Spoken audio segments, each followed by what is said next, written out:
بچے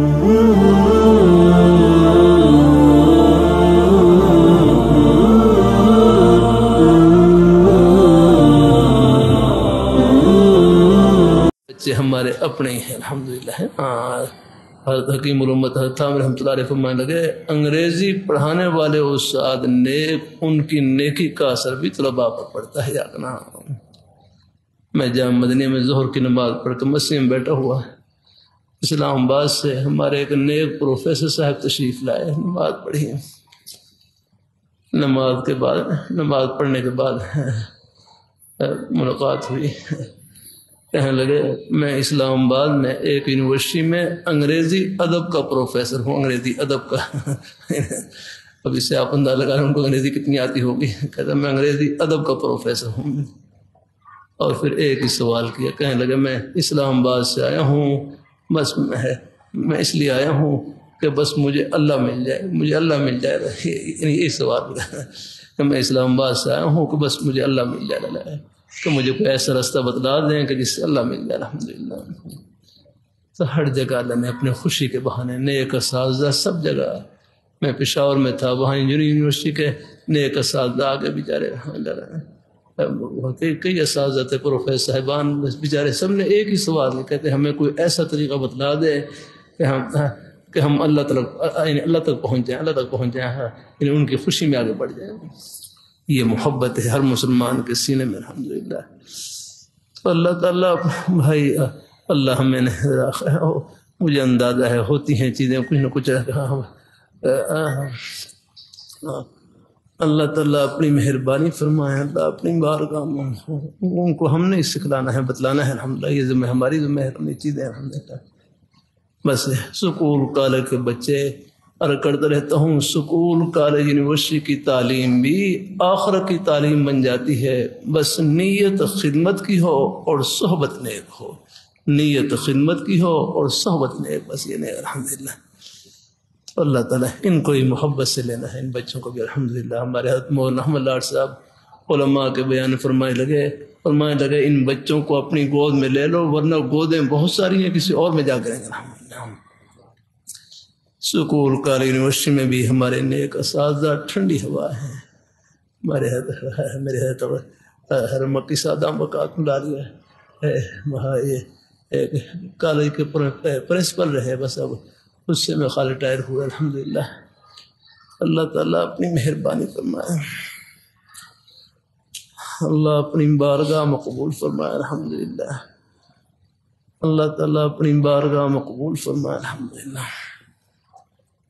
جو اللہ تعالیٰ کے نیک بندے ہیں وہ تو ریٹائر ہوتے ہی نہیں آتا وہ اپنی خدمت کا ثواب دے رہے ہوتے ہیں. الحمدللہ چلو کوئی دنیا کے اعتبار سے کوئی تھوڑا بہت ہے, پر الحمدللہ نہیں.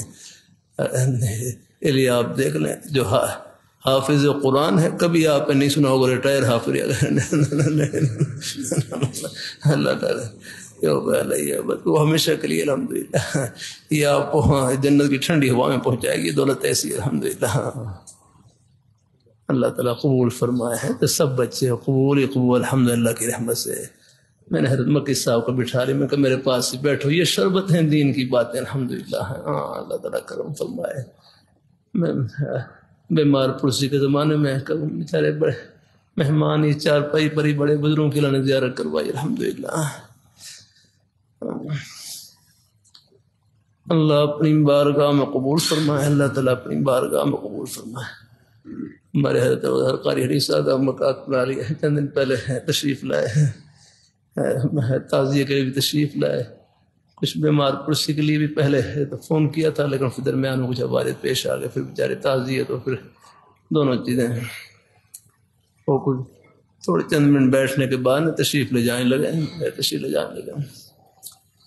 پھر میں نے ان کو بٹھایا, میں نے ابھی بیٹھو اور ذرا. الحمدللہ کہنا میں نے ملتان پہنچنا ہے, سبق کری. میں کہ پہنچ جائیں گے ملتان, گاڑی آپ کے پاس ہے, پہنچ جائے گا. وہاں پہنچنے میں کیا دیر لگے گی, پہنچ جائیں گے آپ.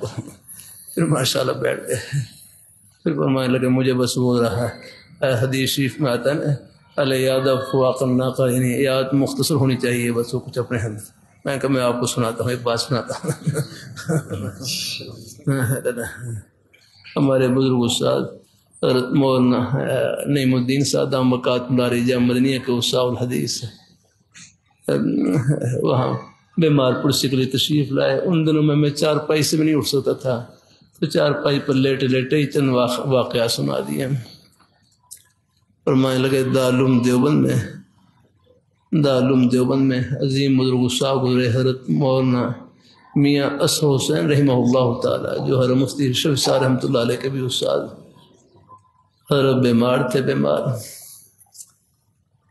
حضرت شیخ رحمۃ اللہ علیہ ان کی بیمار پرسی کے لیے تشریف لائے. تو مسرت وہی جو مختصر یاد کی اور واپس تشریف لے جانے لگے. حضرت نے پوچھا اتنی جلدی کیوں جا رہے ہو؟ حضرت کہنے لگے حضرت حدیث میں آتا ہے العیادہ فواق الناقہ، کہ عیادت مختصر ہونی چاہیے، بیمار پرسی مختصر ہونی چاہیے. بڑے حضرات وہی کہہ سکتے ہیں. فرمانے لگے کہ تم نے یہ حدیث میرے لیے پڑھی ہے، یہ حدیث تم نے میرے لیے پڑھی ہے.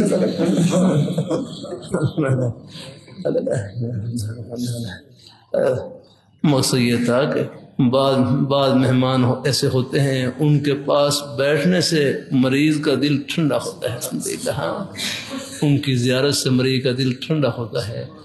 تو چلو وہ پاس بیٹھ بھی جائیں تو یہ بھی ہے انشاءاللہ یہ بھی مریض کے دل خوش ہونے کا ذریعہ بنتا ہے. اس لیے حضرت مولانا اجمل خان صاحب رحمۃ اللہ فرماتے ہیں کہ کوئی مہمان ایسے ہوں تو ان کے پاس بیٹھنے سے مریض کا دل خوش ہوتا ہو تو ان کو ضرور وقت دینا چاہیے. ہم کچھ دیر الحمدللہ یہ اس میں حالات مختلف ہوتے ہیں. الحمدللہ کچھ مریض کی حالت بھی ہوتی ہے ایسے، پھر مہمان کی اور مختصر. میں ہسپتال میں تھا ان دنوں میں، تو جب آپریشن کے مرحلے سے نکلا تو وہ ساتھ ہی وہ ہم ہسپتال میں کمرہ تھا، وہاں پر 3-4 دن وہاں رہا. اسی دوران کچھ اکابر حضرات بھی تشریف لائے. قائد جمعیت مولانا رحمان صاحب مکاتم عالیہ حضرت میاں صاحب رحمہ اللہ تعالی بھی ہسپتال میں تھے. ان کی یاد کے لیے بس ان کے صدقے میں ہم چھوٹوں کو بھی رکھی زیارت، اور بھی اکابر حضرات مولانا وسائل صاحب مکاتم عالیہ بس وہاں کھڑے بس ہے چند منٹ وہاں کھڑے بس دعا کی اور بیمار پرسی ہو کے چلے گئے. میں اسی حدیث پر عمل کیا العیادہ فواق الناقہ. الحمدللہ جب میں پھر وہاں جامع مدنی میں آ گیا، وہاں ہسپتال سے پھر کچھ صحت بہتر ہو گئی تو پھر کوئی بیمار پرسی کے لیے آتے تو پھر ان کو کچھ دیر کے لیے میں بٹھاتا. میں کہا میرے پاس بیٹھو الحمدللہ، تو کچھ تھوڑی بہت حدیث مبارکہ کچھ بیماری کے فضائل ان کو سناتا. الحمدللہ آپ کو بھی ثواب مل گیا الحمدللہ. تو دین کی باتیں سننے سے دل ٹھنڈا ہوتا ہے، آخرت کی باتیں سننے سے. ہمارے بزرگ صاحب مولانا منیر احمد صادق مکاتم عالیہ بیچارے کہر اور پکا سے تشریف لائے. خود ہے بس اللہ جزائے خیر نصیب فرمائے. ہمارے کابی حرا کی شفقتیں مجھے وہیں فرمائے لگے. ایک واقعہ سنا ہے کہ حضرت مولانا مناظر حسن گیلانی رحمہ اللہ تعالی، مولانا مناظر حسن گیلانی رحمہ اللہ تعالی بیمار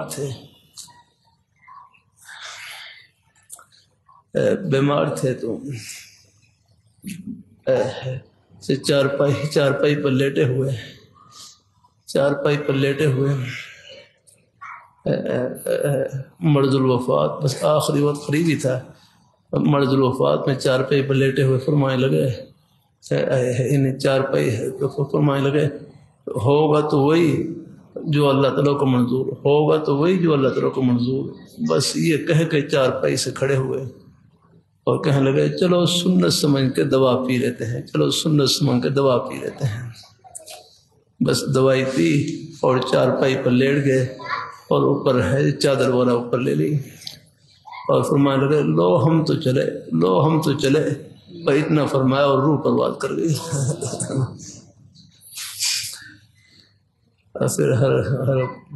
پھر فرمانے لگے کہ ہر زندگی میں فرما دیتے کہ ہم جنت میں جوان ہو کر جائیں گے. تو کہتے ہیں موت کے وقت ان کی کرامت ظاہر ہوئی کہ موت سے پہلے ان کے داڑھی کے بال سفید تھے، موت کے بعد ان کے داڑھی کے بال سیاہ ہو گئے. اللہ نے دنیا میں وہ جوانی کی نشانی ظاہر فرما دی الحمدللہ. تو یہ سارے سلسلے برحق ہیں الحمدللہ.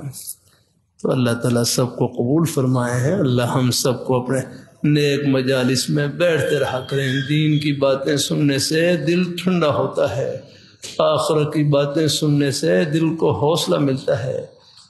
اللہ تعالیٰ سب کو قبول فرمائے. اللہ برکتوں سے نوازے.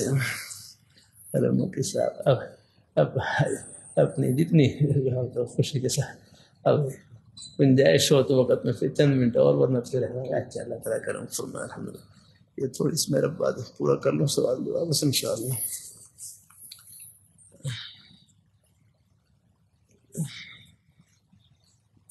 مجھے ایسا محسوس ہوتا ہے کہ مدرسے کی تعلیم میں جتنا آگے بڑھ رہا ہوں درجے کے اعتبار سے تو عمل ختم ہوتا جا رہا ہے اور گناہوں کی کثرت ہو رہی ہے، بخلاف اولا ثانیہ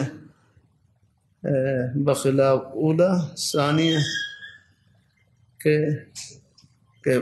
اب میں مشکات میں ہوں. نہیں بھائی دیکھو،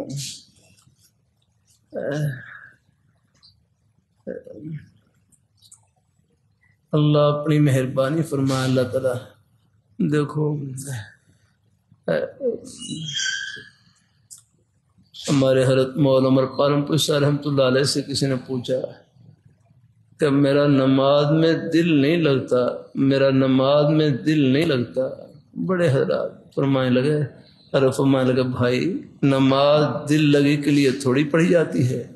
نماز تو اللہ تعالیٰ کا حکم پورا کرنے کے لیے پڑھی جاتی ہے، چاہے دل لگے نہ لگے بس اپنے آپ کو چمٹائے رکھیں. بلکہ حضرت گنگوئی رحمۃ اللہ علیہ فرمانے لگے میں مبارکباد پیش کرتا ہوں اس شخص کو جس کو نماز میں کبھی مزہ نہیں آیا لیکن پھر بھی وہ نماز پڑھتا ہی رہا اللہ تعالیٰ کا حکم سمجھ کے. تو ایسے ہی تعلیم کے دوران میں بھی یہ مختلف حالتیں آتی رہتی ہیں. کبھی شوق والی کیفیت، کبھی طبیعت میں ٹھنڈا پن آ جاتا ہے.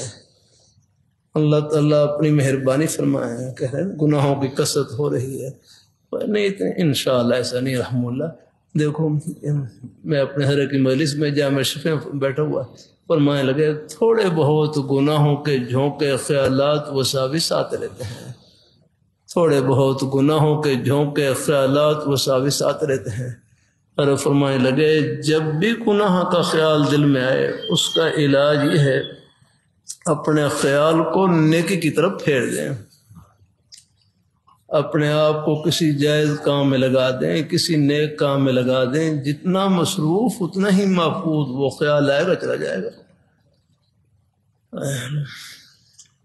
ایک بھائی بڑا اچھا جملہ کہنے لگے یہ جو گناہوں کے خیالات ہیں نا، خیالات یاد رکھنا یہ بھی درجات کی بلندی کے لیے. دیکھو پہلوان کی پہلوانی کا پتہ کھاڑے میں چلتا ہے. کھاڑے میں ایک کشی جیت لے وہ خوشی سے پورے نہیں سماتا. ہمارے لاہور میں ایک مشہور پہلوان گزرے جھارا پہلوان. میں سن 82-83 میں غالباً ہے جامع مدنی میں تجوید پڑھتا تھا. ایک مرتبہ یہ ہے نا یہ دربار کی طرف کا علاقہ ہے مونی روڈ، وہاں غالب مونی روڈ میں مونی روڈ کی طرف کسی جگہ یعنی باہر سڑک کی طرف پیدل آ رہا ہے تو راستے میں ہے گلی میں جھارا پہلوان مشہور تھے. سامنے سے وہ آ رہے بڑے بھاری تھے. وہی ان کی میں نے ان کو دیکھا گلی میں باہر. ان کی ایک کشتی ہوئی تھی، ایک کشتی شاید آپ نے سنا ہوگا. اس وقت ہم نارم منڈی میں حفظ کرتے تھے، اس وقت سنا تھا انہیں کشتی ہوئی تھی. کیا نام تھا جن سے کشتی ہوئی یاد ہو؟ انوکھی پہلوان. ان سے ایک کشتی انہوں نے جیتی. میں خیال 1-1.5 منٹ میں ان کو گرا دیا تھا. تو اس سے ان کی شہرت ہوئی. میں خیال وہ پہلوان میں نے دیکھو انہوں نے ایک کشتی جیتی اور بہرحال اس میں کیا انعام ملا ہوگا وہ تھوڑا بہت جو کچھ بھی ہے. اور یہاں میرے کروں ہم انہوں نے کھاڑے میں ایک کشتی جیتی اور ہم ہر وقت کھاڑے میں ہیں. یا ہم ہر وقت کھاڑے میں ہیں. دو خفیہ دشمن نفس اور شیطان ان کے ساتھ مقابلہ لگا ہوا ہے۔ اور پھر میں مقابلے کا علامت بتلا دوں، مقابلہ کب شروع ہوتا ہے؟ یاد رکھنا، جب بھی گناہ کا خیال دل میں آئے، بس جب بھی گناہ کا خیال دل میں آئے بس سمجھو اب آپ کھاڑے میں آ گئے آگنا۔ اب آپ کا مقابلہ شروع ہو گیا ہے، ایک طرف نفس اور شیطان ہے اور دوسری طرف ہے رب رحمان ہے، رحمان کی پیاری ذات رحم اللہ۔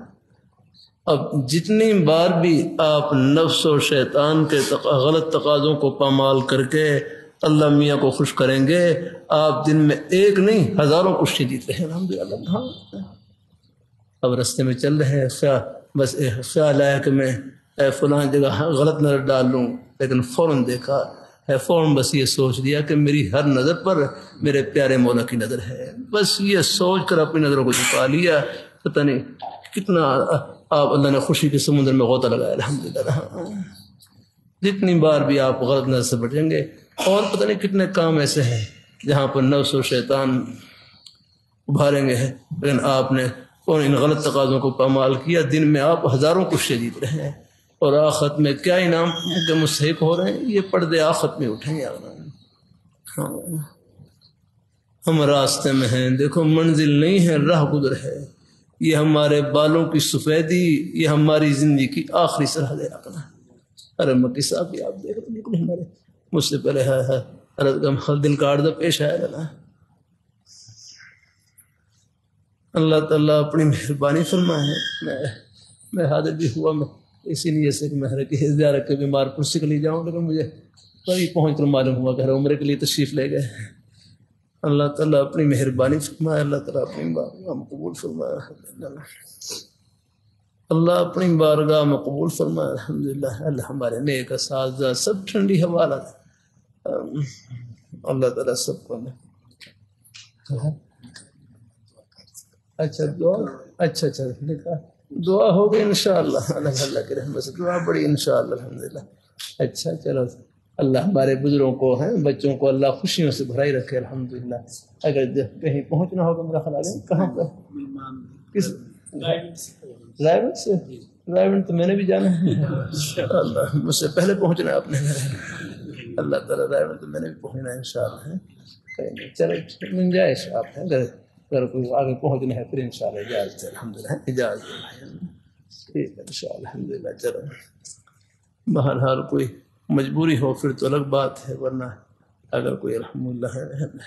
میں کوئٹے میں تھا، وہ ہمارے بزرگ تھے کچھ، وہ اپنے نیک کلمات سے نواز رہے، اور آگے جہاد بھی بالکل کوئٹے سے لاہور کا جہاد ہے، وہ بالکل فون آ رہے کہتے ہیں جہاد بالکل نکل جائے گا، مگر نکل جائے گا، لیکن یہ اپنے بزرگوں کی جو نیک صحبت ہے پھر نصیب ہوگی نہ ہمیں، کہ بزرگ تھے ہمارے بڑے، ان کے خلیفہ تھے، ان کے پاس بیٹھا ہوا الحمدللہ، وہ اپنے نیک کلمات سے نواز رہے بیچارے الحمدللہ۔ اور ہوا ایسا ہی کہ بس وہ آخری ملاقات تھی، اس کے بعد ان کا انتقال ہو گیا، لیکن اللہ کا شکر ہے پھر ان کی دعا کی برکت سے میں ایئرپورٹ پہنچا تو جہاز ہی مل گیا، بس میں اکیلے رہ رہا تھا پیچھے، باہر انہوں نے پھر مجھے پہنچا دیا الحمدللہ۔ تھوڑا سا ٹھہرو میرے پاس، کوئی ڈرائیور پہنچ جاؤ گا، ہاں انشاءاللہ کوئی نہیں، بس 10 منٹ اور انشاءاللہ۔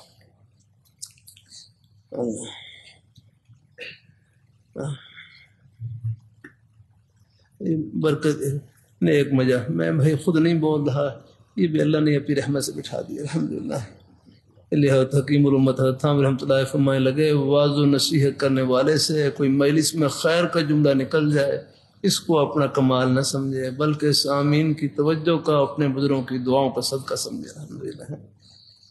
بس 10 منٹ اور انشاءاللہ۔ یہ پرچی سوال ہے، یہ ہے تو سوال، در حقیقت یہ اپنا حال ہے، انہیں کہ آپ کو اندازہ ہے یہی حال ہوتے تھے، احوال ہوتے تھے۔ ہم اپنے بزرگوں کی مجلس میں اپنے حالات لکھ کر بھیجتے تھے، وہ پھر وہ جواب میں اللہ فرماتے، بعض دفعہ اس میں مہینہ بھی لگ جاتا تھا کئی ہے، لیکن آہستہ آہستہ اب ذرا کمزوری کا زمانہ ہے، اب اللہ نے مہربانی فرما دی کہ چلو بھائی، یہ اپنے بزرگوں کی دعاؤں کی برکت سے آپ نے حال لکھا اور نقد ہی اس کا جواب اللہ تعالیٰ عطا فرما دیتے ہیں اپنے بزرگوں کے صدقے میں الحمدللہ۔ آگے اللہ عمل کی توفیق عطا فرمائے۔ لوگوں سے امیدیں وابستہ ہو جاتی ہیں جن کے ساتھ تعلق ہو، جب وہ امیدوں پر پورا نہیں اترتے تو پریشانی اور تکلیف ہوتی ہے۔ یہ امید کوئی پیسے وغیرہ کی نہیں ہوتی، عام امید کوئی بات ہو یا کوئی معاملہ ہو۔ بھائی دیکھو، امید لگانی نہیں چاہیے، اگر امید اوپر رکھنی چاہیے، اوپر اللہ تعالیٰ کی ذات پر۔ اس لیے حکیم الامت تھانوی رحمۃ اللہ علیہ فرمائے لگے، میں اصل سے پہلے ہی مجلس میں رکھ کر رہا تھا، یعنی کسی سے توقع نہیں رکھنی چاہیے ہے، ہاں یعنی کہ پہلے سے آپ امی لگا لیں کہ میں جاؤں گا تو میرے لیے اگر اردو پلاؤ بنائیں گے، یہ بنائیں گے، وہ بنائیں گے، جب آپ کو نہیں ملے گا تو پھر آپ میرے خیال پریشان ہوں گے۔ بھائی اس سے بہتر یہ ہے کہ آپ دال روٹی کی بھی امید نہ رکھیں، نہیں امید نہیں، بس اپنا ہاں یہ غلط بات ہے۔ الحمدللہ مجھے اندازہ ہے یہ بات، یہ رشتے کے لیے جاتے ہیں اور وہ کھا پی کے آ جاتے ہیں اور بعد میں وہ پیغام بھیجتے گئے ہم نے رشتہ نہیں کرنا، کتنی غلط بات ہے، کیوں کھایا تم نے؟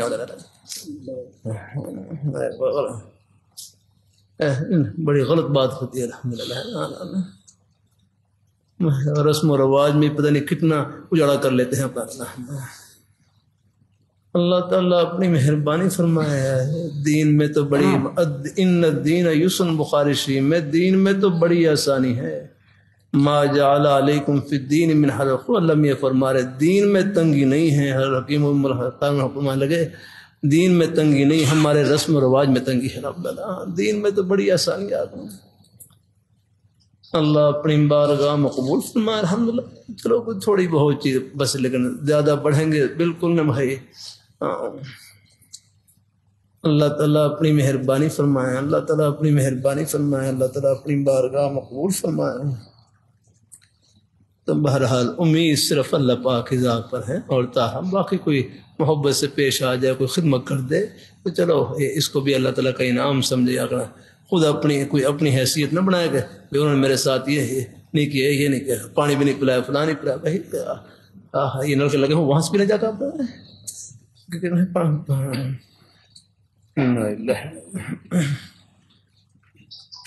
تو بہرحال امید ہے، امید صرف اللہ پاک کی ذات سے رکھنی چاہیے، انہی پر نظر رکھنی چاہیے الحمدللہ۔ کوئی محبت سے پیش آ جائے اس کو بھی اللہ تعالیٰ کا انعام سمجھیں، نہ ہو تو کوئی حرج نہیں، بس پھر چلو آپ چلو اچھا گمان بھی کر سکتے ہیں، چلو بھائی گھر میں کوئی ضرورت نہ ہو تو چلو وہ ہے نا، چلو پھر جو بھی پیش آ جائے الحمدللہ۔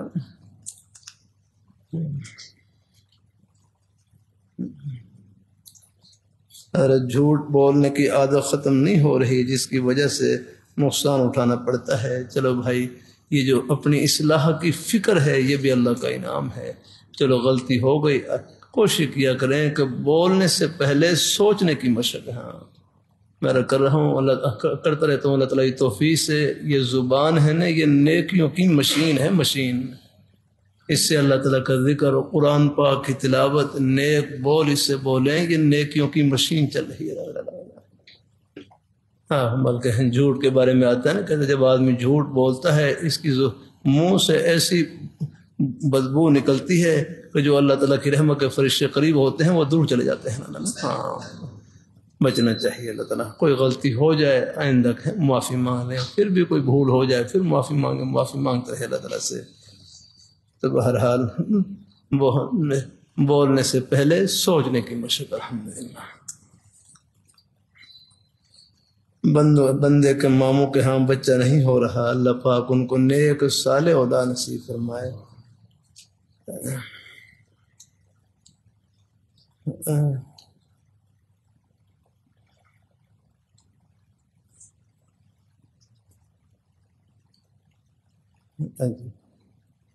مشکوٰۃ شریف کی کتاب میں ایک حدیث جس کا مفہوم حضور صلی اللہ علیہ وسلم نے فرمایا، میں جس کا جنازہ پڑھاتا ہوں اس کی قبر میں روشنی ہوتی ہے۔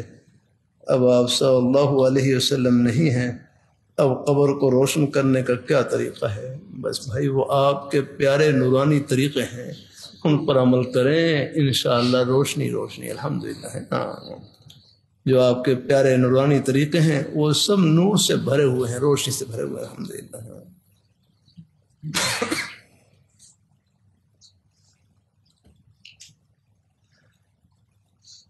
بندہ ڈیرہ غازی خان سے حاضر ہوا ہے، درجہ مشکات کا طالب علم ہوں، بہت پریشان ہوں، ایسا لگتا ہے جیسے تکالیف کا مقابلہ کر کے تھک گیا ہوں، اللہ کرے اور تھکیں آپ کے پاس حاضر ہوا ہوں، اگر آپ میرے چند معاملات میں ملاقات کرنا چاہتا ہوں چند منٹ کے لیے۔ ہاں کر لیں بھائی انشاءاللہ، یہ ملاقات ہی آپ کے ساتھ الحمدللہ ہے، کوئی نہیں، اللہ خیر کرے گا انشاءاللہ الحمدللہ۔ بس اللہ تعالیٰ ہے بھائی، میرے ہر کتنا پیارا جملہ فرمائے لگے، میرے ہر فرمائے لگے مومن کے، بس میرے فرمائے لگے مومن کا کوئی حال نفع سے خالی نہیں، مومن کا کوئی حال نفع سے خالی نہیں، طبیعت کے موافق حال اللہ تعالیٰ کی اس نعمت کا شکر ادا کرے، کوئی خلاف حال آ جائے صبر اور اللہ پاک کی بارگاہ میں دعا، بس صبر اور شکر دونوں جنت کے راستے ہیں الحمدللہ۔ بس اللہ تعالیٰ یا اللہ تعالیٰ کے نیک بندوں پر حالات آتے ہیں، رہتے نہیں، اللہ کوئی نہ کوئی سبیل نکال دیتے ہیں الحمدللہ۔ یہ مانگنے کا وقفہ اور یہ مانگنا بھی خزانہ ہے الحمدللہ۔ ہاں رب کا در نہیں چھوڑنا، چاہے ٹکڑے کھا لیں الحمدللہ۔ ہاں میں اپنے ہر کی مجلس میں جامع شفیع میں بیٹھا ہوا نام لے کر مخاطب کیا، فرمانے لگے حسن دنیا گزارے کی جگہ ہے، دال روٹی سے گزارا چل جائے گزارا کر لینا، آخرت میں اللہ سب ارمان پورے کریں گے۔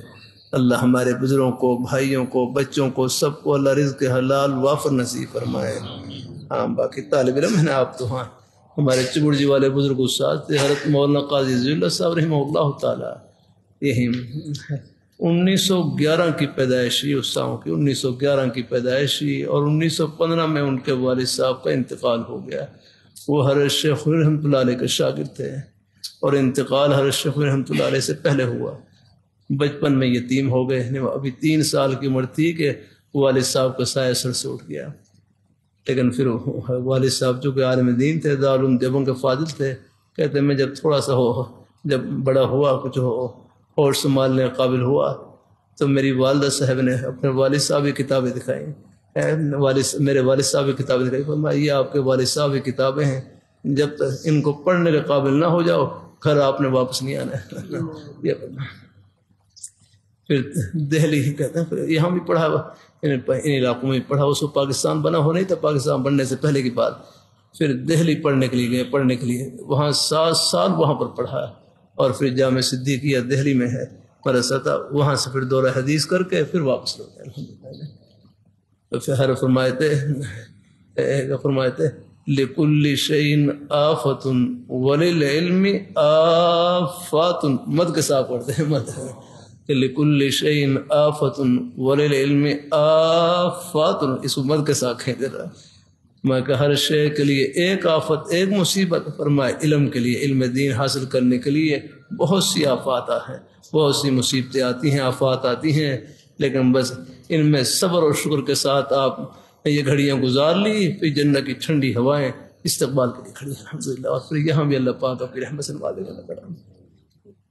مشہور مقولہ ہے العلم عز لا ذل فیہ لیکن یحصل بذل لا عز فیہ، علم ایک ایسی عزت کا نام ہے جس میں ذلت کا نام و نشان نہیں ہے، لیکن حاصل ایسی ذلت سے ہوتا ہے، یہاں ذلت کا معنی ہے نفس کی پامالی یا رکھنا، لیکن حاصل ایسی ذلت سے ہوتا ہے کہ اس میں عزت کا نام و نشان نہیں، یعنی اپنے نفس کو پامال کرنا پڑتا ہے، نفسانی خواہشیں ہیں قربان کرنی پڑتی ہیں۔ میں سن 75-76 سے نکلا ہوں گھر سے جاگنا، اللہ تعالیٰ اپنی مہربانی فرمائے، دیہاتوں میں پڑھا، یہ نارا منڈی میں قرآن پاک کیا، وہاں بھائی صحیح 5 سال ایسے میرے حفظ تو شاید میں 1-2 سال میں کر لیتا، لیکن صرف اپنے اساتذہ کی خدمت کی وجہ سے مجھے 5 سال لگے وہاں کوئی اور طالب علم نہیں تھا یاگنا، اور مدرسہ بھی ایسا تھا وہاں کوئی بیت الخلاء بھی نہیں تھا یاگنا، بیت الخلاء نہیں تھا وہاں پر یاد بالکل، بس وہ باہر ہے نہیں بڑی حاجت کے لیے بس باہر جنگلوں میں جانا پڑتا تھا، جنگلوں میں باہر جنگل میں فصل وغیرہ ہوتی، بس وہیں اس کی یعنی اس کے پردے میں بس وہیں سنجا کرنا ہوتا تھا، باہر کھیتوں میں جانا پڑتا تھا، دن کو رات کو ہی بس باہر ہی جا کر سنجا کرنا ہوتا تھا۔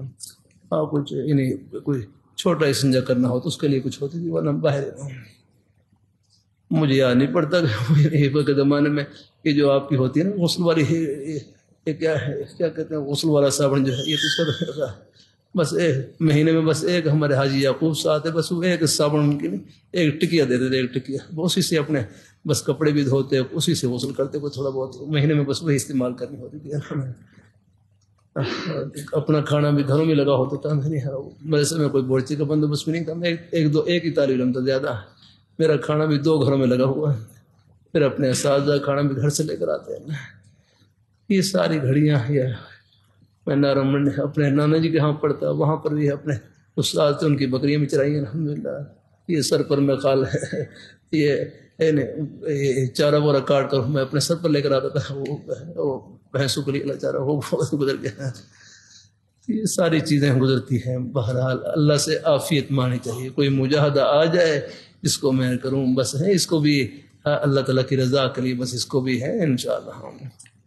بھائی کوئی ہم اوپر سے نہیں گزرے، اوپر سے نہیں اترے جائے، یہ ہے میں ساتھ سر کر رہا تھا ابھی، یہ لاہور چبڑی کا جو مدرسہ ہے نا، یہ جتنے بھی آپ کو رستے نظر آ رہے ہیں بھائی صحیح ان سب سے میں گزرا ہوں، پڑھنے کے لیے عادت ہے میرا اپنے ساؤں کے پاس۔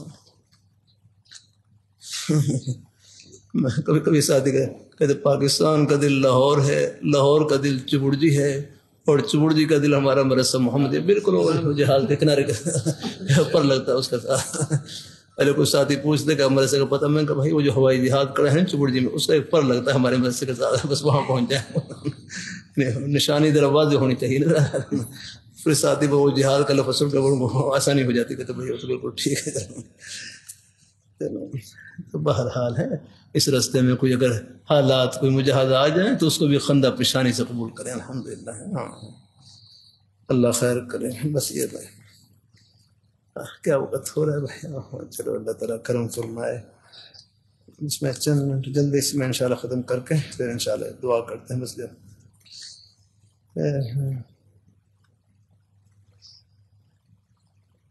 حضرات مولانا طارق جمیل صاحب کے بارے میں بہت سخت الفاظ کہے جاتے ہیں، بس بھائی ہیں اللہ پاک بس جہاں تک ہو سکے اپنے بڑے حضرات کے بارے میں بس انہیں خاموشی اختیار کر لیا کریں، اور کوئی بڑے حضرات میں کوئی اختلاف رائے ہو بھی جائے، ہم چھوٹوں کے لیے ہے، کسی کے ادب و احترام میں کوئی فرق نہ لے پائے ہیں بذرام۔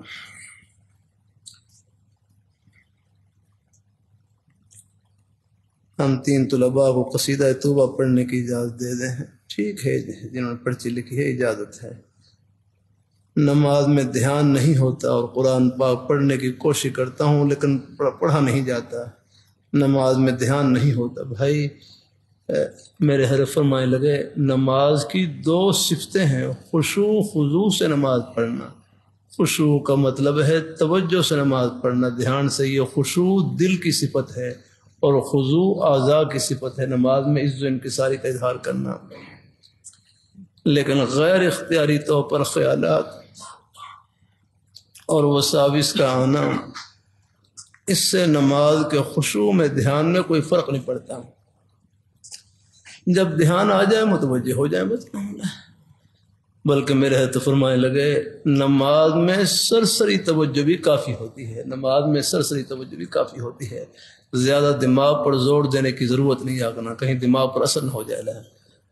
تو نماز پھر سے نماز کی 2 سے میں ایک دفعہ رائے میں تھا، ہمارے حاجی الوہاب صاحب رحمہ اللہ تعالیٰ بیان فرما رہے ہیں، تو بیان فرما رہے کہ ایسی نماز پڑھیں کہ کوئی وسوسہ ہی نہ آئے، ایسی نماز پڑھیں۔ پھر اپنے انداز آہستہ فرما رہے ہیں، فرما نماز پڑھیں، اگر نماز میں وسوسہ آئے فرمائے پھر پڑھیں، پھر وسوسہ آئے پھر پڑھیں، پھر وسوسہ آئے پھر پڑھیں، شیطان کو تھکا دے رہا۔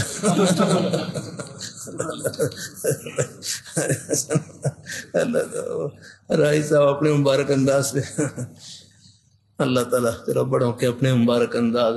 لیکن بہرحال دیکھو مشکاۃ شریف ہے، وہاں کتاب و علم میں آپ نے مبارک حدیث شریف ہمارے طلباء ہیں آپ نے پڑھی ہوگی نہیں؟ مشکاۃ شریف میں بابٌ فی الوسوسہ، بابٌ فی الوسوسہ ہے، بابٌ فی الوسوسہ ایک باب ہے باقاعدہ، اس میں آتا ہے ایک شیطان ہے جس کا نام خنزب ہے، اس کا کام یہی ہے نماز کے اندر وساوس ڈالنا، اور ایک شیطان ہے جس کا نام ولہان ہے، اس کا کام ہی نماز میں وضو میں وساوٹ ڈالنا. وضو میں آپ یہ کونی خشک رہ گئی ہے, یہ فلاں, یہ پیچھے انہیں یہ پاؤں کی ایڑی خشک رہ گئی ہے, اس قسم کو وساوٹ ڈالے گا. نماز کے بارے میں وساوٹ ڈالے گا کہ آپ یہ شاید ہے, یہ رکوع رہ گیا ہے, یہ فلاں رہ گیا. مجھے آج کل آپریشن کے بعد ابھی تک میں یعنی رکوع یعنی ابھی یعنی رکوع کیا کہتے ہیں سجدہ نہیں کر سکتا ہوں, بیٹھ کر ہی نماز پڑھتا ہوں. تو چونکہ وہ رکوع سجدہ قریب ہی ہوتے ہیں, اس میں اشارے سے پڑھیں تو وہ کئی دفعہ وسوسہ ڈالتا ہے, پتہ نہیں آپ کا رکوع رہ گیا ہے, آپ کا فلاں رہ گیا. کئی دفعہ مجھے پھر اخیر میں پھر وہ وہاں پہ سجدہ سہو کرتا ہوں. پھر خیال ہے اگر کوئی پہلے رکوع رہ جائے تو پھر کبھی سجدہ سہو سے پہلے رکوع دوبارہ کرتا ہوں. مسئلہ یہی نہ کرتا تقدیم فرض میں تقدیم تاخیر ہو جائے تو ہے وہ بعد میں کر لیا جائے. اگر ویسا کوئی یقین ہو جائے کہ واقعی رہ گیا الحمدللہ.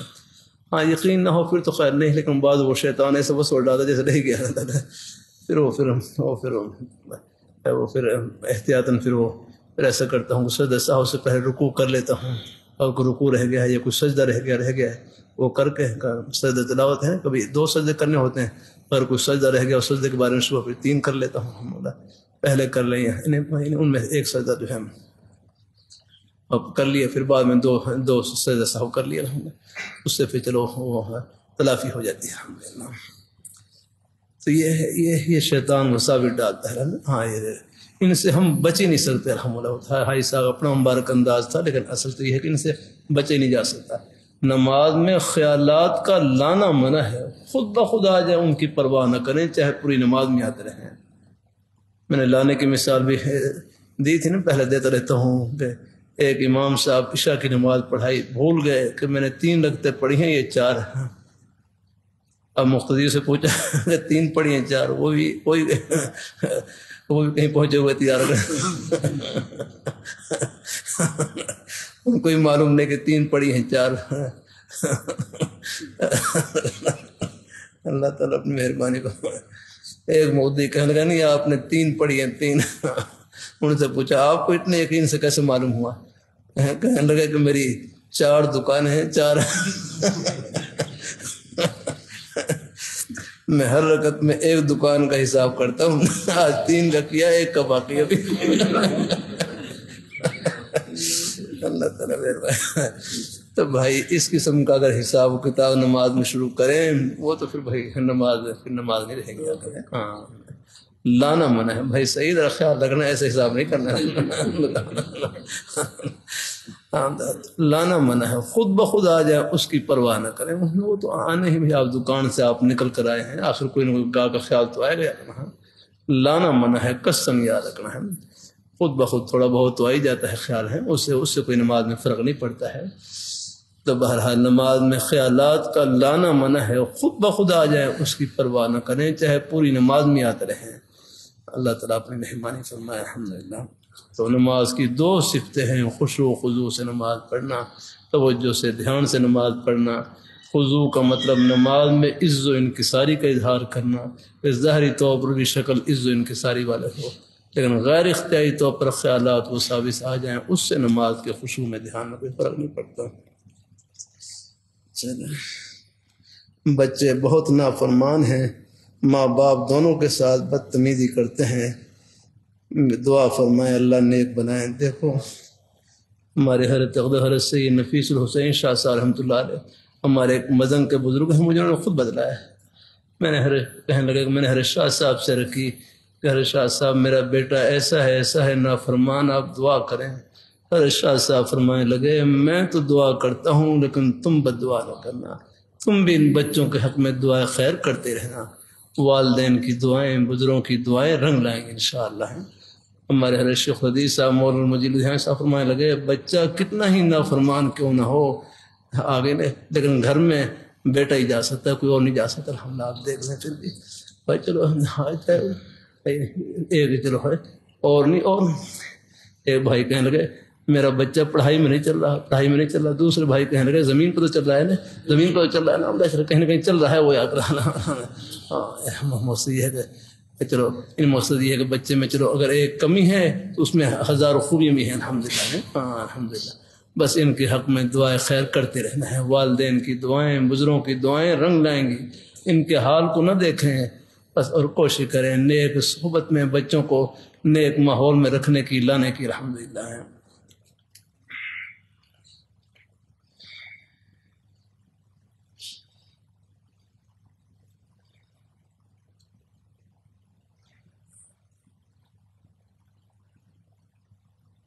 آپ نے حسبنا اللہ و نعم الوکیل کا وظیفہ بتایا، تو اس کے ساتھ وعلی اللہ توکلنا پڑھ سکتا ہوں؟ ہاں پڑھ لیا. میری طبیعت پر وہم کا بہت زیادہ غلبہ رہتا ہے، بس وہم کی پرواہ نہ کریں. ہاں انشاءاللہ اس سے کوئی فرق نہیں پڑتا ہے. خصوصاً علاج معالجے کے بارے میں حد سے زیادہ وہم مطلع ہو جاتا ہوں. بس بہرحال ہاں کوشش کیا کریں. میں مسجد کے باہر گلے رکھے ہوئے ہیں، ان کے پیسوں کو مدرسے میں استعمال کروں یا مسجد میں؟ وہاں جو مسجد کے انتظامی ہیں ان سے پوچھ لیں کہ یہ غلہ کس کے لیے ہے. اگر مسجد کے لیے ہے تو ہے، یا بہرحال پھر ان کی اجازت سے استعمال کیے جا سکتے ہیں. مزید اس میں مولانا مفتی شیخ صاحب کیا مسئلہ ہوگا آپ بتلا دیں. جو مسجد کے انتظامی ہیں ان سے پوچھ لیا جائے. پھر آپ کی ہے اگر بعض دفعہ مسجد کے پیسوں سے بھی تنخواہ دے سکتے ہیں. حصہ مدرسے کے جو اگر مدرسے میں ہے تو اس کے پیسوں سے بھی دی جا سکتی تنخواہ میں. بہرحال پھر جو منتظم حضرات ہیں ان سے پوچھ لیا جائے، اور اگر خود منتظم ہو تو پھر باہر ہاں تعین کر لیں. ہاں یہ مدرسے کا ہے، ٹھیک ہے انشاءاللہ. بہرحال اس میں مکی صاحب اس میں کیا ترتیب ہوتی ہے ویسے؟ یہ نہیں آپ حضرات کے ہاں بھی کوئی ہے انشاءاللہ؟ ہاں ٹھیک، بہت اچھا الحمدللہ. ہاں فرق ہو جائے، بہت اچھا الحمدللہ. موبائل پر نکاح پڑھانے سے منعقد ہو جاتا ہے؟ مفتی شیخ صاحب موبائل پر نکاح پڑھانے سے منعقد ہو جاتا ہے. وکیل بنانا پڑے گا میں خیال ہے. ہاں احتیاط اس میں وہی ہم وہاں سے وکیل بنا لیں، پھر وہ ایجاب و قبول کر لیں.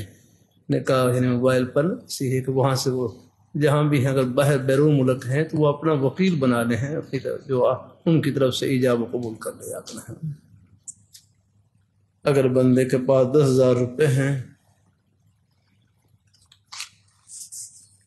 تقریباً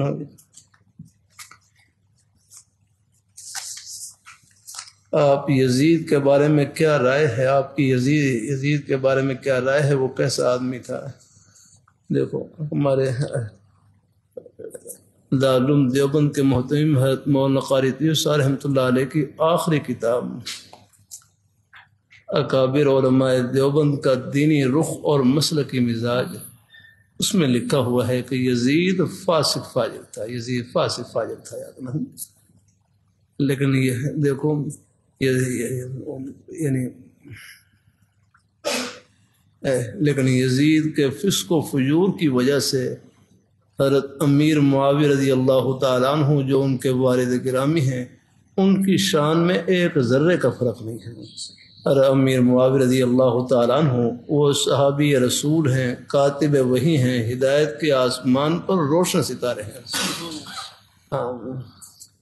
باقی حضرت امیر معاویہ رضی اللہ تعالیٰ عنہ نے یزید کو ولی عہد مقرر کیا. مقصد یہ تھا کہ ذرا امہ کو انتشار سے بچانے کے لیے.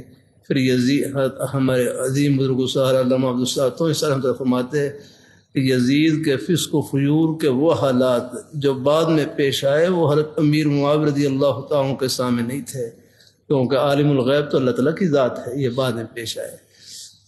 یعنی اس میں ہے کربلا کا واقعہ پیش ہے، کربلا کا واقعہ وہ اس سے بری ذمہ نہیں ہو سکتا. اب یہ لال مسجد کا واقعہ پیش آیا تو نہیں یاد رکھنا ہے، لیکن مشرف کے اوپر ہے وہ جنرل مشرف کے اوپر بھی تان و تشنیع ہوئی نہیں یاد رکھنا، کیونکہ اس کے دور حکومت میں پیش آیا ہے۔ ایسی کربلا کا جو واقعہ ہے یزید کے دور حکومت میں پیش ہے، اور جو لوگ ہیں امام حسین رضی اللہ تعالیٰ عنہ کے شہادت میں شریک تھے ان سے بعد میں انتقام نہیں لے گیا الحمدللہ۔ اور بھی بہرحال یزید کے بارے میں ایک نا ہمارے اکابر حضرات کا اعتدال والا عقیدہ ہی ہے کہ وہ فاسق فاجر تھا، یاد رکھنا۔ بعد نے تو کفر کی بھی نسبت کی ہے، لیکن درمیان عقیدہ یہی ہے کہ وہ فاسق فاجر تھا، لیکن اس کے فسق و فجور کی وجہ سے اور امیر معاویہ رضی اللہ تعالیٰ عنہ ان کی شان میں ایک ذرے کا فرق نہیں ہے۔ وہ صحابی رسول ہیں، کاتب وحی ہیں، ہدایت کے آسمان پر روشن ستارے ہیں۔ جزاک اللہ۔ بہرحال ہم حسینی ہیں، یزیدی نہیں ہے، یا ہم حسینی ہیں۔ اللہ ہمارا حشر نشر حضرت امام حسین رضی اللہ تعالیٰ کے ساتھ فرمائے۔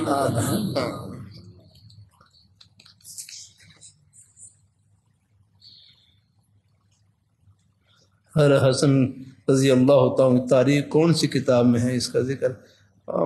ہاں بہت سی کتابیں ہیں الحمدللہ، اس بارے میں بتلا دیں کون سی کتاب حضرت امام حسن رضی اللہ تعالیٰ عنہ کی حالات کے بارے میں کسی کے ذہن میں کوئی کتاب ہو؟ مناقب موجود ہے، ماشاء اللہ الحمدللہ کی رحمت سے ہے۔ اور بھی میرے خیال ہمارے حضرت شاہ صاحب رحمۃ اللہ علیہ نے ایک کتاب، اس کا نام ذہن میں ہے میرا خیال میرے پاس گھر میں تو ہے، حضرت شاہ صاحب نے خود ہی اپنے ہاتھ سے 10 مبارک سے عنایت کی تھی، بہرحال اس میں بہرحال مل جاتی ہے، کسی کے ذہن میں ہے؟ ہاں ٹھیک، اس میں بھی الحمدللہ ہے، اس میں بھی حالات ہیں الحمدللہ۔ جزاک اللہ۔ ریحان عطرت یاقنا حضرت شاہ صاحب کی مرتب کرتا کتاب ہے الحمدللہ۔ گزشتہ ماہ سے معمولات میں بہت سستی اور کوتاہی ہو رہی ہے۔ بھائی سستی، ایک بھائی کہنے لگے سستی ہے، دوسرے بھائی کہنے لگے سستی تو سستانے کے لیے ہوتی ہے، تھوڑا سا آرام کر لیا پھر کھڑے ہو گئے الحمدللہ۔ اس راستے میں 100 بار بیٹھے ہیں، کھڑے ہو جائیں، ہمت نہیں ہارنی، بلکہ میرے حضرت فرمانے لگے، کسی نے پوچھا سستی کا علاج کیا؟ فرمایا چستی، ہمت سے کام لو الحمدللہ۔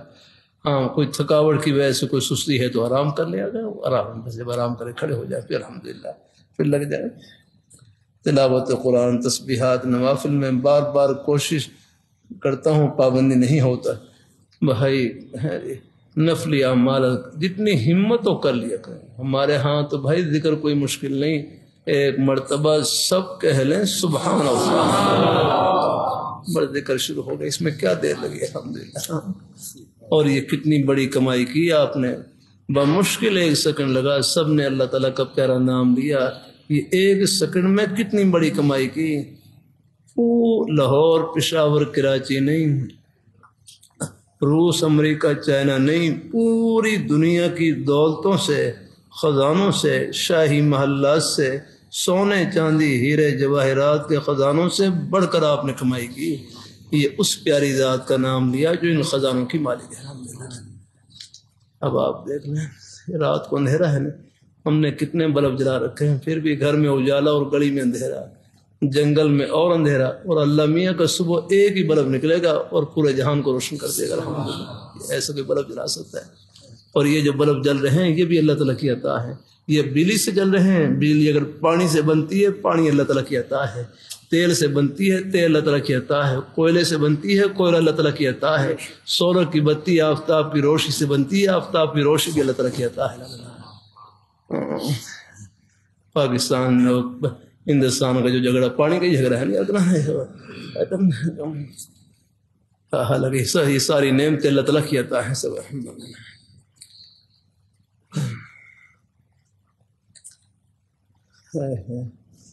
بس تھوڑا سا رہ گیا انشاءاللہ، بس اس مسئلے میں رہنمائی فرما دیں۔ جب میت کو دفنا دیا جائے تو کیا اس کے گھر والے یا قریبی رشتہ دار وہاں اس کی قبر پر ایصال ثواب کے لیے رک جائیں تاکہ جب اس کا حساب و کتاب شروع ہو تو ان لوگوں کا اللہ اللہ کرنا اس میں یہ کے لیے فائدہ مند ثابت ہو؟ ہاں ٹھیک ہے سر، یہ حدیث بعض روایات میں آتا ہے اتنی دیر ٹھہر رہے ہیں جتنا اونٹ ہاں بانٹ دیا جائے ہے ہم تو بہرحال ہے اس میں کوئی حرج نہیں ہے. وہاں جہاں تک ہو سکے الحمدللہ اللہ تعالیٰ کا ذکر کرتے رہیں, قرآن پاک کی تلاوت کرتے رہے ہیں, پاس بیٹھ گئے انشاءاللہ. اللہ تعالیٰ نے اللہ پاک نے مجھے بیٹے کی نعمت سے نوازا ہے. میں نے نیت کی تھی اللہ پاک مجھے بیٹا عطا کرے گا تو میں اس کا نام محمد رکھوں گا. میں اپنی نیت کے مطابق اپنے بیٹے کا نام محمد رکھا ہے. میرے خاندان کے بڑے حضرات یہ فرما رہے ہیں یہ نام بہت بڑا ہے, ہم لوگ کہیں اس نام کی بے حرمتی نہ کریں, اس لیے آپ محمد کے ساتھ آئے کوئی نام لگائیں, آپ اس میں میری رہنمائی فرمائیں. بھائی نام تو بہت مبارک ہے, اس میں کوئی شک نہیں, الحمدللہ الحمدللہ, لیکن بس اللہ اس نام کی لاج رکھنے کی توفیق عطا فرمائے الحمدللہ. ہاں نام رکھنے میں کوئی ہے, بہت مبارک نام ہے. اکیلا اگر محمد نام بھی رکھ لیں تو کوئی حرج نہیں الحمدللہ, سعادت مندی کا نام الحمدللہ. بھائی مفتی شعیب صاحب آپ بھی مزید راہ بتلا دیں. نام تو الحمدللہ ہے, مبارک ہے, باقی الحمدللہ اس نام کی لاج رکھنے کی توفیق عطا فرمائے الحمدللہ. رکھ سکتے ہیں نام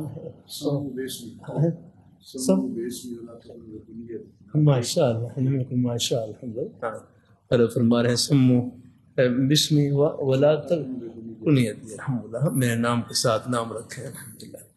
جزاک اللہ الحمدللہ.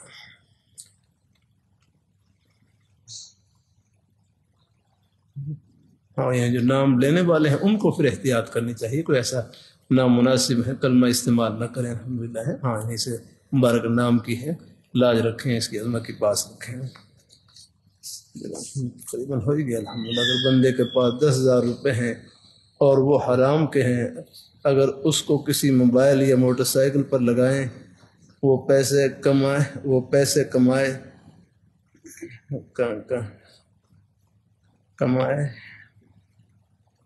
تو ان پیسوں کا کمائے کیا لکھا ہے,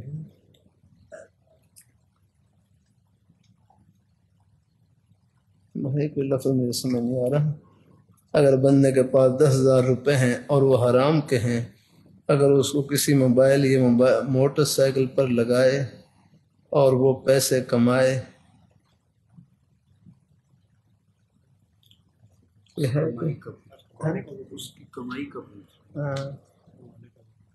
پیسے کمائے, لفظ کیا لکھا گیا, کیا کریں ان پیسوں کا, پیسے کمائے ان کا کیا کریں, حرام کی کمائی سے سوال. ہاں اور وہ حرام کے ہیں, اگر اس کو کسی موبائل یا موٹر سائیکل پر لگائے اور پیسے کمائے تو کیا کرے گا. اللہ کرم فرمائے, سب سے آسان کام سوال کرنا ہے. اپنی مہربانی فرمائے اللہ تعالیٰ. اللہ لیکن بہرحال یہ آپ کے سوال بھی بس اللہ تعالیٰ کی توفیق سے ہی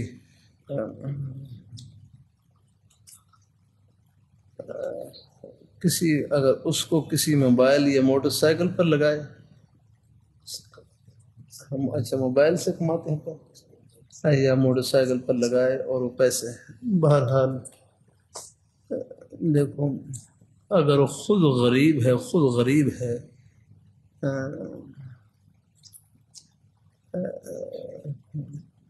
بہرحال کوشش تو کرنی چاہیے.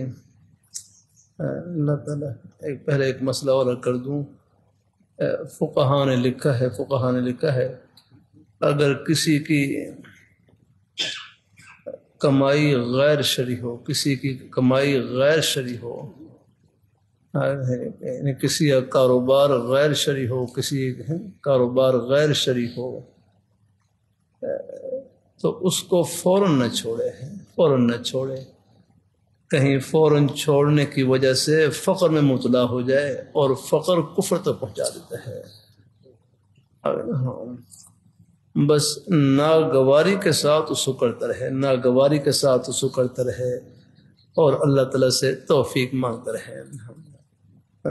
ابھی میرے پاس چند دن پہلے 1-2 ہفتے قبل ایک بھائی آئے، کہنے لگے اب وہ بینک میں ملازم تھے، کوئی 25 سال سے نوکری کر رہے تھے، پھر کہنے لگے میرے 2 بیٹے قرآن پاک کے حافظ بھی ہو گئے، اب ان کو خیال آ رہا کہ یہ نوکری ذرا مناسب نہیں ہے، تو کہنے لگے میں اب اس نوکری کو چھوڑنا چاہتا ہوں۔ تو میں نے پھر فقہاء کرام کے ہی قول کو سامنے رکھ ان کے اثر کیا کہ آپ بس نے فوراً نہ چھوڑیں جب تک کوئی متبادل بندوبست نہ ہو، بس ناگواری کے ساتھ کرتے رہیں۔ یہ جو ناگواری ہے نا، یہ بھی ایمان کی نشانی ہے۔ ہاں، ناگواری کے ساتھ کرتے رہیں اور ساتھ ساتھ کوئی اور متبادل آپ نیک بندوبست تلاش کرتے رہیں، جیسے ہی اللہ پاک بندوبست فرما دے پھر آپ ہیں پھر اس سے علیحدہ ہو جائیں۔ اور میرے سامنے کئی مثالیں ہیں، یہاں ہمارے یہ قریب میں وہ محمدی مسیح قریب بھی آپ کو دیکھ رہے ہیں بلڈنگ، اور وہ اس میں کچھ یعنی ہے ہاؤس بلڈنگ تھی، وہاں پر بھی کچھ وہ سود پر قرضے دیتے تھے، یا کئی حضرات وہاں پر ملازم تھے، وہ جمعہ پڑھنے کے لیے آتے تھے، بس اللہ تعالیٰ نے دل میں ڈالا تو کئی ہے، بس یہ تھوڑی بہت بات ان سے اب 1-2 حضرات کے بارے میں مجھے علم ہے، انہوں نے پھر اپنا بس کوئی کوشش کرتے رہے، پھر ان کو اللہ نے متبادل اللہ نے بندوبست کر دیا، ایک سکول وغیرہ تھا پرائیویٹ سکول انہوں نے کھول لیا، اس سے اللہ نے ان کا بندوبست کر دیا اور پھر وہ ملازمت سے علیحدہ ہو گئے۔ تو بہرحال ہے فوراً نہ چھوڑے، کہیں بس ناگواری کے ساتھ کرتا رہے۔ میں ساہیوال میں تھا، ہمارے ایک بھائی تھے ملے، وہ کچھ تھے، وہ ان کی ملازمت غیر شرعی، مجھے دیکھ کر کہنے لگے میں آپ کو چائے بھی نہیں پلا سکتا، میں تو آپ کو چائے بھی نہیں پلا سکتا۔ اب کئی سالوں کے بعد پھر مجھے ملے، اب لاہور میں ان کی ملازمت ہے، کہنے لگے اب اللہ نے وہ جو مجھے متبادل بندوبست عطا کر دی، الحمدللہ وہ اللہ نے مہربانی فرما دی۔ تو یہ جو فکر ہے نا، یہ بھی ایمان کی نشانی ہے۔ بھائی بہت احتیاط کر، فوراً نہ مفتی بنے آپ الحمدللہ، اس میں ہے صرف کوئی میخال کوئی دیکھنا پڑتا ہے، حالات دیکھنے پڑتے ہیں، ہر ایک جیسے نہیں۔ الحمدللہ اللہ تعالیٰ اپنی مہربانی فرمائے، آخر کفر سے بچانا ہوتا ہے الحمدللہ، اور اس کے لیے تو بہرحال اس میں یہی ہے، اگر کوئی آپ مجھے بھائی مفتی صاحب آپ پاس بیٹھے ہیں اس لیے کچھ علماء کرام ہے، کوئی غلطی ہو تو مجھے فوراً بتلا دیا کریں، الحمدللہ کوشش کرتا ہوں، الحمدللہ خود بھی پوچھنے کی کوشش کرتا ہوں الحمدللہ، جب مسئلے کا علم نہیں ہو۔ بھائی علی رضا صاحب، مفتی علی رضا صاحب، یہ مسئلہ اس میں کیا ہے، آپ رہنمائی فرمائیں نا ہمارے مفتی شعیب صاحب۔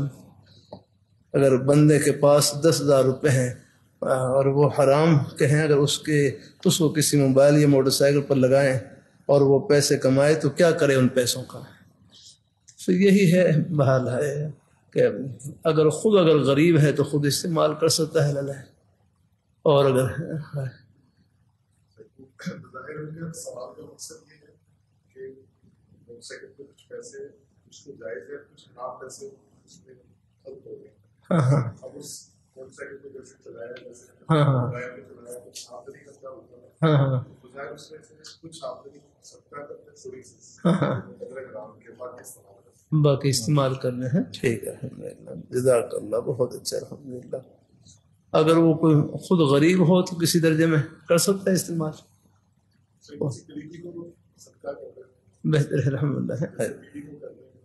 ہاں گھر والی کو ٹھیک ہے۔ بھائی مفتی شہر صاحب آپ کی کوئی رائے ہو، کوئی بتلا دو، کوئی ٹھیک ہے، مسئلے میں تو کوئی نہیں، اگر جو کوئی اور رائے ہو تو وہ بتلا دیں، اس میں کیا ہے شاید۔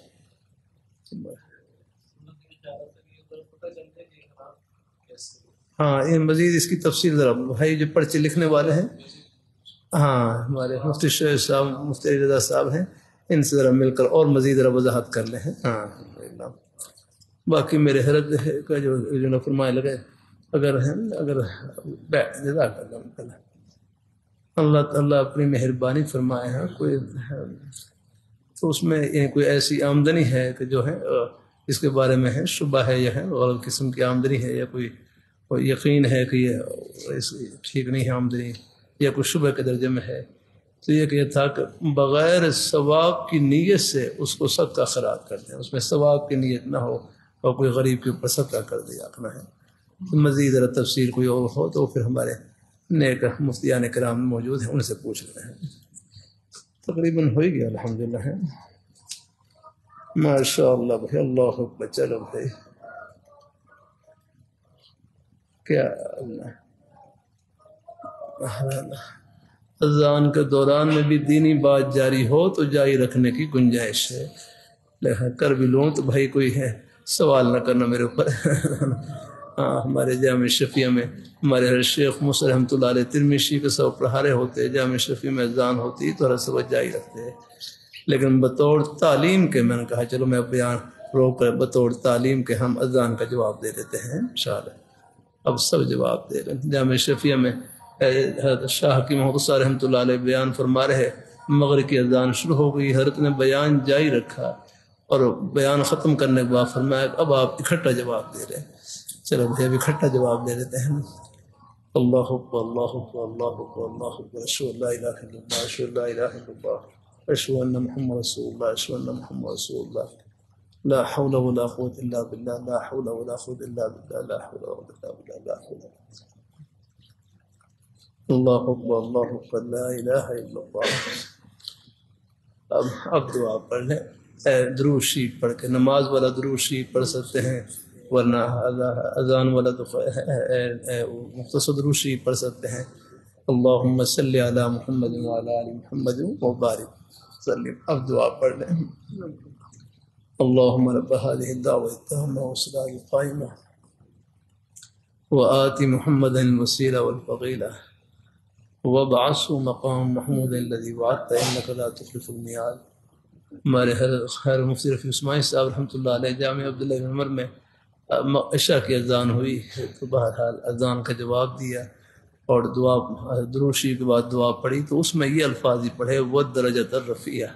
میں کہہ رہا کہ نام میں رفیع تو الفاظ بھی اسی روایت استعمال کی جس میں ہے وہ درجۃ، لیکن عام اگرچہ دعاؤں میں نہیں ہے، یعنی یہ الفاظ بہرحال ان کے ہر کے پڑھنے سے معلوم ہوا کہ شاید یہ الفاظ بھی کسی نہ کسی درجے میں ثابت ہیں الحمدللہ، تو پڑھ بھی لے تو گنجائش ہے۔ ہاں کتنے کا کس چیز کا؟ کے الفاظ ہیں ہاں ہاں ہاں اللہ قاری وغیرہ اور بعض دیگر حضرات نے اس کا انکار کیا ہے، ہاں ہاں ہاں یہ اضافہ ثابت نہیں۔ ہاں ہاں اگر امام نسائی رحمہ اللہ کے حوالے سے ہم بولے کہ انہوں نے یہ الفاظ نقل کیا، ہاں ہاں ہاں بعض جزاک اللہ بعض حضرات میں تو کچھ کا یہ ثابت نہیں، لیکن آپ فرما رہے ہیں کہ کون سا حوالہ؟ امام نسائی نے ہاں بالکل وہی، بس وہی میں نے کہہ رہا، کیونکہ حضرت نے چونکہ الفاظ پڑھے تو بڑے حضرات کا پڑھنا بھی سند ہوتا ہے، تو اس سے معلوم ہوا کہیں نہ کہیں الفاظ ثابت ہیں، اس لیے الحمدللہ ہے وہی الفاظ میں نے خود سنے حضرت سے الحمدللہ ہے۔ تو اللہ تعالیٰ اپنی مہربانی فرمائے۔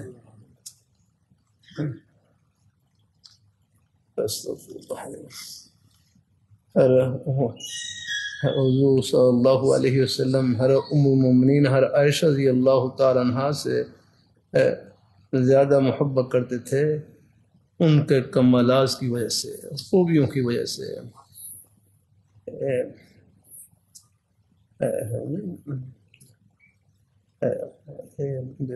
سوال کرنے والے نے خیر کسی انداز سے کیا سوال، کس اعتبار سے حضور صلی اللہ علیہ وسلم حضرت ام المومنین حضرت عائشہ رضی اللہ تعالیٰ عنہا سے زیادہ محبت کرتے تھے اور ازواج مطہرات سے کم محبت کرتے تھے؟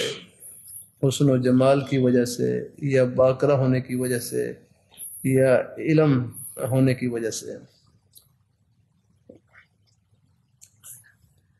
دیکھو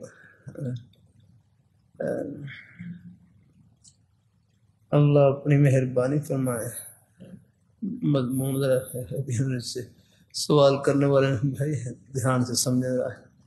دیکھو حضور صلی اللہ علیہ وآلہ وسلم، آپ پہلے میں کر دوں، آپ صلی اللہ علیہ وآلہ وسلم، یہ بخاری شریف کے حاشیے کے اندر ہے کہ حضور صلی اللہ علیہ وآلہ وسلم کی ذات اقدس کو 40 اہل جنت کی قوت، 40 جنتی آدمیوں کی، 40 جنتی مردوں کے برابر قوت عطا کی گئی، 40 جنتی آدمیوں کے برابر ہے۔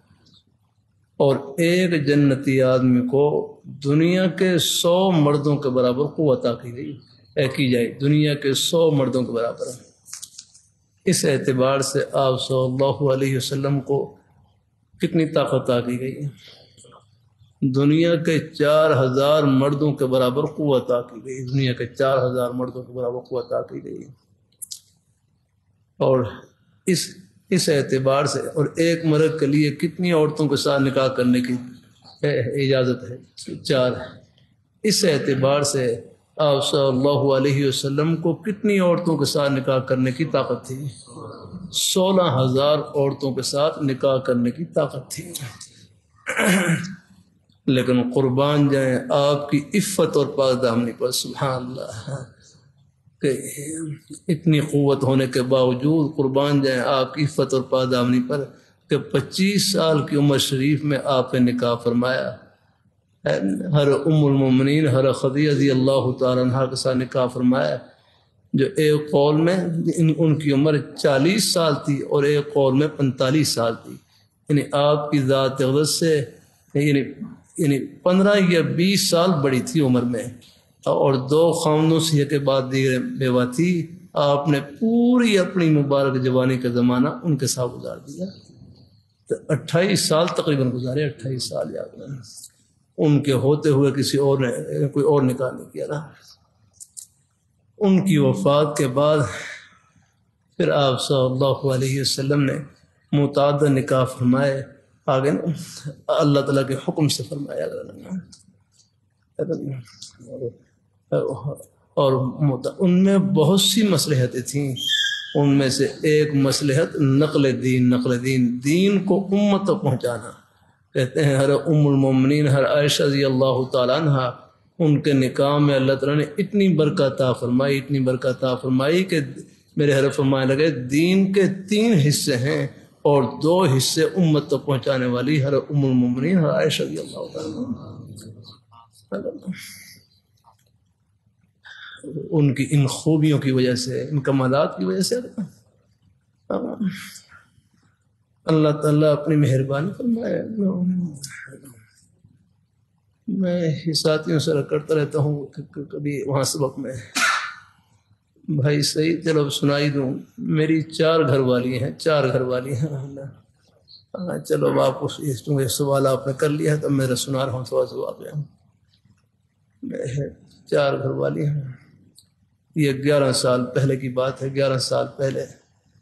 یہ اس سوال کا جواب میں آپ کو سنانا چاہتا ہوں، پھر اس سے آپ یہ میں نے کبھی دوسرے نکاح کی دعا تک بھی نہیں کیا کرنا، کبھی خیال ہی نہیں ہے۔ میری اللہ کا شکر ہے، گھر والی، ان سے اولاد بچے، کبھی خیال ہی نہیں تھا۔ یہ 11 سال پہلے ہے۔ راولپنڈی سے ایک بزرگ عالم دین، 2 مرسوں میں شیخ الحدیث، 80 سال قریب ان کی عمر، ہمارے بزرگ سہر شیخ موسی رحمۃ اللہ علیہ کے ساتھیوں میں سے حضرت مولانا عبدالرؤف ہزاروی صاحب رحمہ اللہ تعالیٰ تشریف لائے۔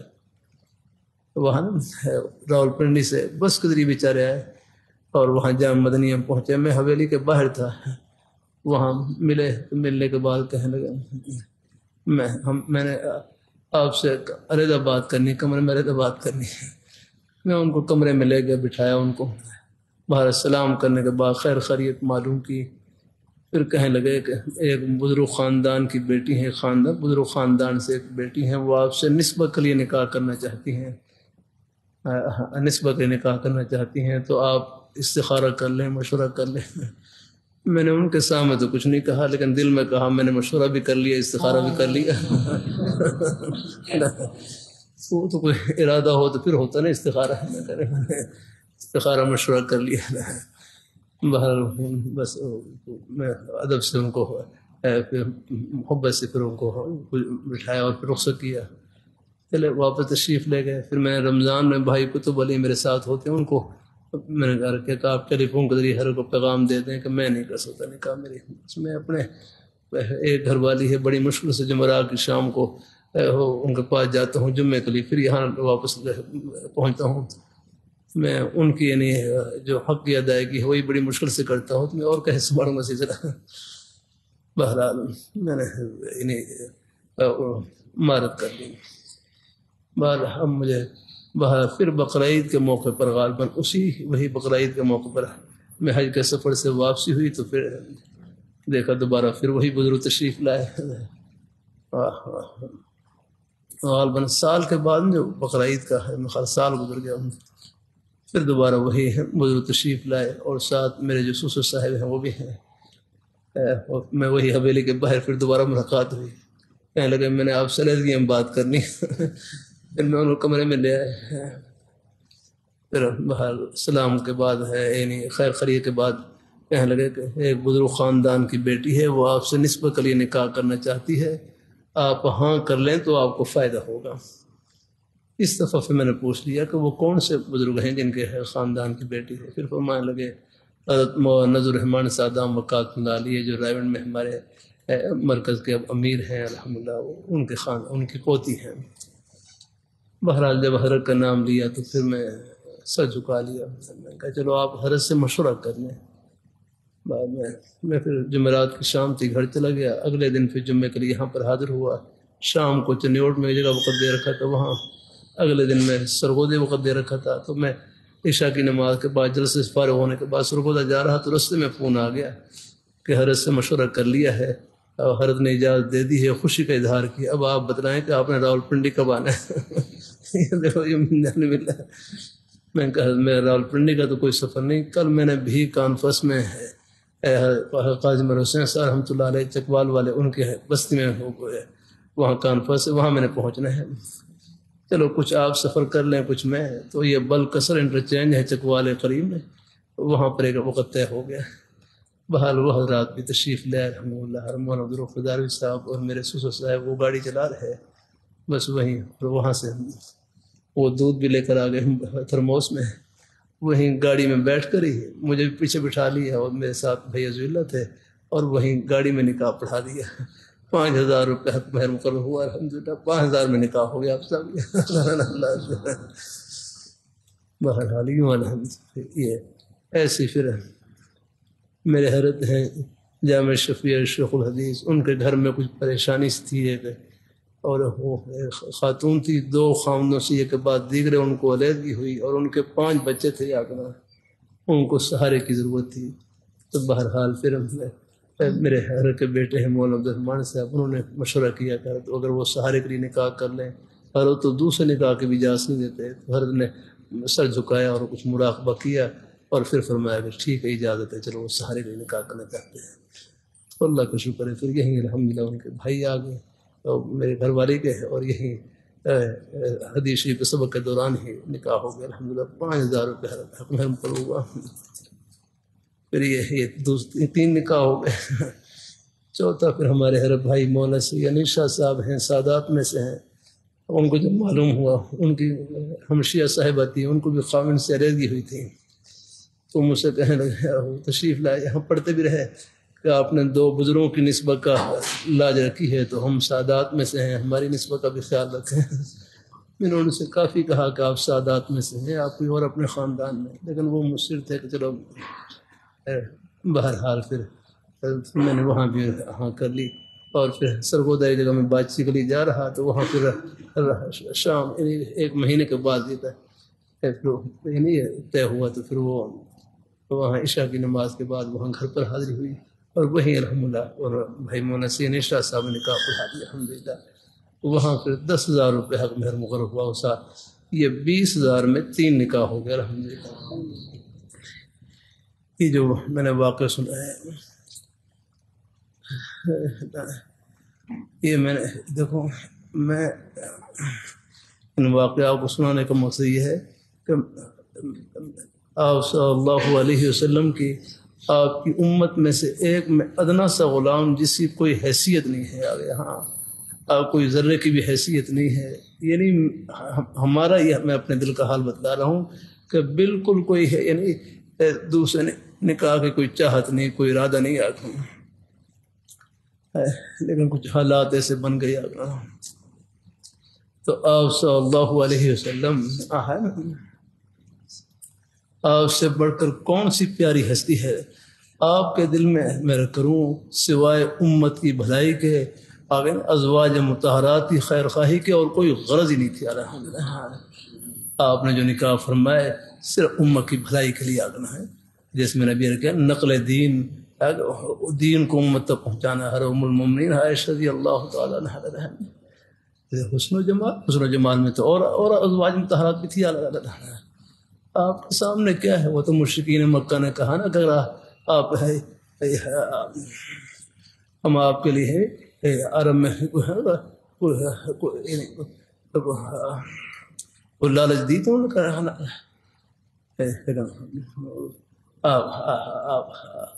اللہ تعالیٰ کے نیک برگزیدہ پیغمبر ہی آگا الحمدللہ۔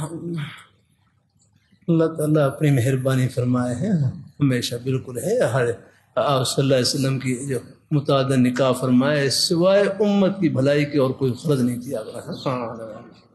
اور بہت سی مصلحتیں تفقہ فی الدین، اسی طرح تفسیر النساء یعنی صحابیہ پر کہتے ہیں آپ کے جتنے حجرات مبارکہ تھے یہ سب صحابیات کے لیے مرثد تھے۔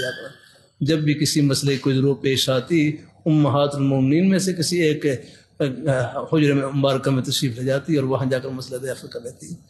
اب دیکھیے کتنی بڑی بڑی کتابیں ہیں، حدیث شریف کی مبارک کتابیں ہیں، یہ سب حضور صلی اللہ علیہ وسلم کے سینہ اثر کا فیض ہے۔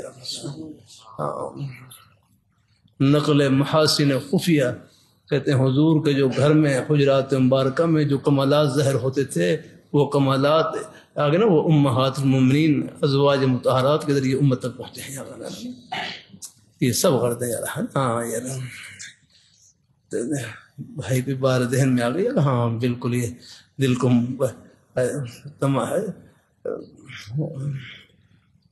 اللہ تعالیٰ اپنی مہربانی فرمائے اخیر عمر شریف میں جو آپ نے متعدد نکاح فرمائے سوائے امت کی بھلائی کے خیر خواہی کے اور کوئی غرض نہیں جاتا۔ ہاں اللہ تعالیٰ حفاظت میں رکھے، اللہ تعالیٰ اپنے حفاظت میں رکھے۔ اور وہ 10 سال دے گئے اور پھر جو آپ جیسی حقوق کی آپ نے ہر ایک ازواج مطہرات ہر ایک کے حقوق کا خیال رکھنا الحمدللہ، ان کی خبر گیری کرنا اللہ، ہر ایک کے لیے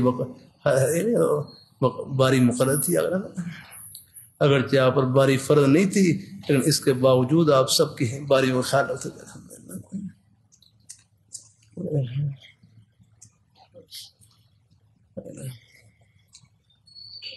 یہ لکھا تھا عائشہ رضی اللہ تعالیٰ سے زیادہ محبت زیادہ وہ ان کی خوبیوں کی وجہ سے، ان کے کمالات کی وجہ سے۔ وہ تو آپ صلی اللہ علیہ وسلم فرمائے دل جو ہے نا وہ یا اللہ یہ تو آپ کے قبضے میں ہے یاد رکھنا ہے۔ ہاں جو لیکن جس چیز کا حقوق کی جو برابری ہے جس کا میں مالک ہوں وہ آپ کی توفیق کے ساتھ آپ کی عنایت کے ساتھ وہ پوری بجاوری آپ نے فرمائی الحمدللہ۔ باقی ایک میلان کسی ایک کی طرف وہ غیر اختیاری چیز ہے، اور بعض دفعہ دیکھو خوبیوں کی وجہ سے کمالات کی وجہ سے کسی ایک طرف ہو بھی جائے تو وہ کوئی آگے وہ کوئی منافی نہیں ہے۔ جزاک اللہ بھائی، اللہ تعالیٰ خوش رکھے۔ چلو انشاءاللہ پاک ذات انشاءاللہ یہ خیر کی باتیں ہیں، چلو فائدہ ہو جاتا ہے۔ اللہ پاک برکت مکی صاحب معاف کرنا ہے، میں کہ آپ بزرگوں کے صدقے میں الحمدللہ کوئی خیر کی باتیں ہو گئی، اللہ قبول فرمائے۔ اس میں ہے کوئی اور نیک کلمہ ہے تو آپ ارشاد فرما دیتے کچھ ہے؟ الحمدللہ یا اللہ ہمارے سب مہمانوں کو اپنی بارگاہ میں قبول فرما، اپنی رضا اور خوشنوئی سے مالا مال فرما۔ یہاں بیٹے بیٹی کا نکاح ہوا یا اللہ اس نکاح کو خیر و برکت سے مالا مال فرما۔ ہمارے ہر مکی صاحب دام بکات عالیہ، ہمارے ہر قاری قاسم صاحب دام بکات عالیہ، اور ہمارے مہمان جہاں جہاں سے بھی تشریف لائے سب کو دنیا آخرت کی خوشیاں نصیب فرما۔ آمین آمین برحمتک یا ارحم الراحمین۔